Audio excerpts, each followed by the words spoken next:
I talked to me about him a long time ago. So you guys then organize a prison transport. It gets intercepted, ambushed, whatnot, big shootout, pow pow, big guns, explosives, whatever.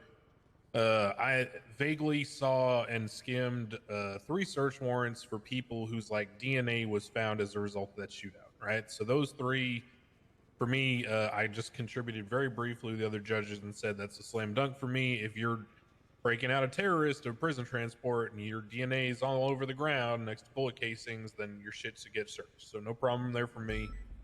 Then I saw something about a surveillance warrant for the 6-star tuner shop, which made sense to me because private property, typically you can't set up cameras or nothing. But in this case, given the allegation that they were like involved with his escape, given the articulation about the people involved or whatever, makes sense to me. Get surveillance, do your investigation. I was expecting probably like subpoenas on all the people you were also searching. Brian's done this a lot, so you start uncovering the web and all that.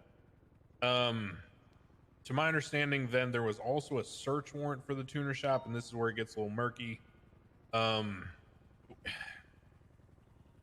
So for businesses,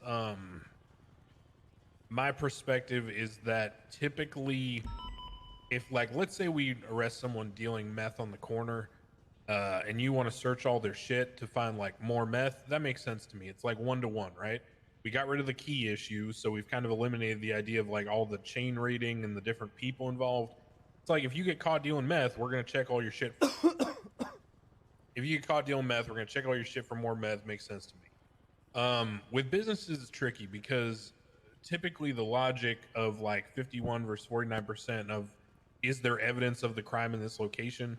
Well, when it's a business and there's like, hundreds of employees potentially, the idea of rating the business because there's an allegation of involvement of one person, it starts creating this sort of like chain where I don't know if we want to daisy chain the connections like that to where this person was alleged to be involved in the breakout of a person who's suspected for a bunch of crimes. So we're going to raid the business that person works at, because that was where the person who ultimately was sought for arrest was seen and found. I get the idea behind it. I'm just not sure that we should be It's not an signing that right allegation, off though. the It's a bat. fact. Understood. I'm just speaking in generalizations. Don't read too much into my wording. I'm not sure we should be signing that right off the bat. I think the subpoenas and the surveillance probably should be enacted first. I think we should develop those connections that are alleged, meaning the involvement here from like Marshall, for example, and then proceed to searching it if we can find something from the subpoenas and from the surveillance that points us to, the involvement of him or people specifically using this for that purpose. I think it being a general public hub, it's tough to leap to the idea that there would be things stashed here. I mean, it's equally as likely, like it's kind of and this might begin to the weeds a little bit.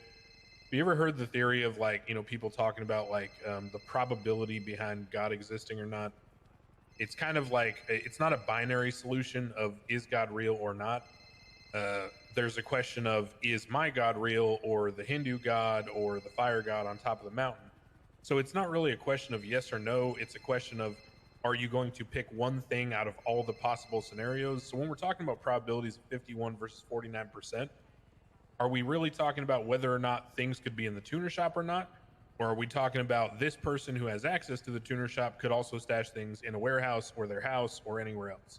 And so then we need to establish, are we going to just allow you to search everything that person touches, and does that? But that's not why we're searching it, though. Yeah. So what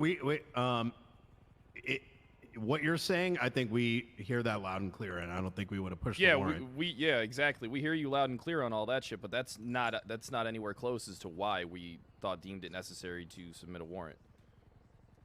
Okay, so what was the articulation for the tuner shop stash specifically? Because you got to remember, I literally just came into this on the tail end. Why don't you take this, Knight? You're more articulate. So we're talking about a small time frame in which Michael Simone